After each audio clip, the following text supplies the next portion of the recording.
হাজার বছর ধরে সোনালী অক্ষরে যার নামটি লেখা থাকবে কোরআনের পাখি শহীদ আল্লামা দিলশান সাঈদী। কথা বলেন ঠিক কিনা?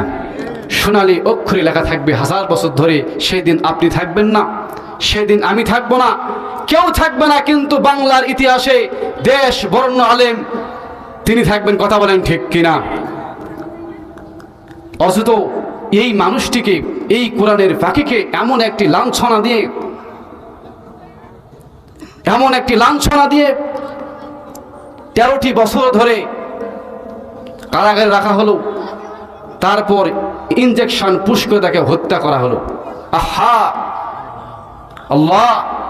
এখন আমি বলতে চাই, যারা এই 13টি বছর আল্লাহ আমাকে রাখলো এবং ইনজেকশন পুশ করে হত্যা করলো, বাংলার জমিনে আপনারা এর বিচার চান কি চান না? বাবা, কারা কারা চান? হাত তোলেন। লিল্লাহি তাকবীর।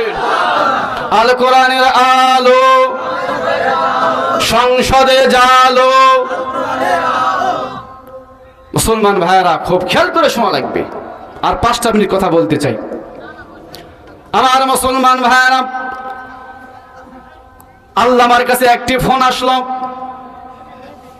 আমেরিকা থেকে ফোন দেওয়া হলো, হুজুর গত বছর আপনি এখানে মাহফিল করে গেছেন, সকলে আপনার তাফসীর শুনে সবাই মুগ্ধ হয়েছে, আপনার আলোচনা শুনে সবাই মুগ্ধ হয়েছে। হুজুর এবছর কি একটা ডেট দেওয়া যায় নাকি? হুজুর গত বছর আপনি এখানে আলোচনা করে গেছেন, সবাই মুগ্ধ, এবছর কি একটা ডেট দেওয়া যায়? হুজুর বললেন, আল্লামা বললেন, টেনশনের কোনো কারণ নাই, আপনার ডেট ঠিক করে বলেন। সুবহানাল্লাহ জোরে বলেন। আপনারা ডেট ঠিক করেন। ডেট ঠিক করা হলো, ডেটটা তাকে জানিয়ে দেওয়া হলো। তিনি টিকিট কাটলেন, কনফার্ম হলেন, বিমান ধরিয়া আমেরিকায় তিনি চলে গেলেন। গিয়ে তিনি তাফসীর মাহফিল করলেন। তাফসীর মাহফিল করার পর হাদিয়া না নিয়ে তিনি চলে আসলেন।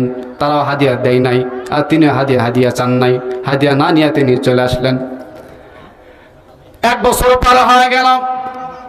আবার দেখা গেল 1 বছর পর ফোন দেওয়া, হুজুর গত বছর আপনি মাহফিল করে গেছেন আমেরিকায়, সবাই মুগ্ধ, এবছর কি হুজুর আরেকটা ডেট দেওয়া যায় নাকি?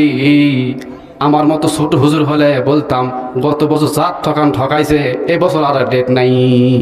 কথা বলেন ঠিক কিনা? আমার মতো ছোট হুজুর হলে গত বছর হাদিয়া দেও না, এবার আর ডেট নেই, ডেট ফাঁকা নেই। তিনি কোনো কথা বললেন না। তিনি বললেন, আপনার টেনশনের কোনো কারণ নাই, আপনারা মাহফিলে আয়োজন করেন।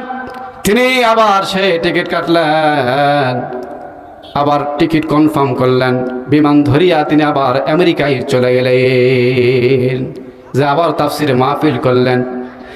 তাফসীর মাহফিল করার পর তিনি কোনো হাদিয়া নিলেন না, তারাও কোনো হাদিয়া দিল না। হাদিয়া না নিয়ে তিনি চলে আসলেন। 2টা বছরে চলে গেল। 3য় বছর আবার আমেরিকা থেকে ফোন দেওয়া হলো, হুজুর এবছরও আপনার ডেট পাওয়া যাবে নাকি? হুজুর এবছর কি আপনার ডেট পাওয়া যাবে নাকি? এবার তিনি বললেন, টেনশনের কোনো কারণ নাই, আপনারা মাহফিল আয়োজন করেন, সময় মতো আমি আল্লামা সাঈদী পৌঁছে যাব। কোরআনের পাখি আবার টিকিট কাটলেন। টিকিট কাটার পর তিনি আবার সময় মতো চলে গেলেন। বলে সুবহানাল্লাহ। তিনি তাফসীর মাহফিল করলেন, সবাই তো শুনে মুগ্ধ হয়ে গেল, সবাই খুশি। তিনি আবার ওখানে টিকিট কনফার্ম করলেন। টিকিট কনফার্ম করিয়া আবার দেশে চলে আসলেন। তিনি মনে করলেন, তিনি কোনো কিছু মনে করলেন না, তিনি দেশে চলে আসলেন। 3টা বছর হয়ে গেল, কোনো হাদিয়া নিলেন না, তারা কোনো হাদিয়া দিল না।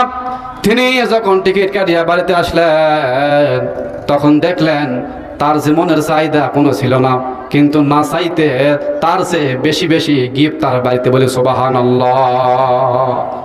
তিনি চাইলেন না, কিন্তু তিনি বাড়িতে এসে দেখেন একটা মনের চাহিদার চেয়ে বেশি বেশি গিফট। মুসলমান ভাইয়েরা, যারা এই আল্লামাকে কোরআনের পাখিকে যারা হত্যা করেছে, 13টি বছর কারাগারে রেখেছে, যিনি হাদিয়া নেন নাই, হাদিয়া ছাড়া, কন্ট্রাক্ট ছাড়া কোরআনের মাহফিল দেশ বিদেশ করেছেন। এখন বলেন তো এই পাখিকে বলছে, কি বলেছে? রাজাকার। কথা বলেন ঠিক কিনা মুসলমান? আমি বলতে চাই যারা এই কোরআনের পাখিকে রাজাকার বলেছে মূলত তারাই রাজাকার। কথা বলেন ঠিক কিনা মুসলমান? তারাই রাজাকার। যারা রাজাকার ছিল তারাই বলতে পারে যে তিনি ছিলেন রাজাকার। কথা বলেন ঠিক কিনা মুসলমান? বাংলার জমিনে 90% মুসলমান, 92% মুসলমান। আমরা একটাই দাবি করব যে বাংলাদেশে মুসলমানের এক ফোঁটা রক্ত থাকা পর্যন্ত কোনো আলেমের শরীরে, কোনো আলেমকে নিয়া, কখনো কোরআনকে নিয়া বাংলার মুসলমান কোনো কথা শুনতে চায় না। কথা বলেন ঠিক কিনা মুসলমান? কারা কারা রাজি আছেন হাত তুলে দেখান। লিল্লাহি তাকবীর। হাত নামান।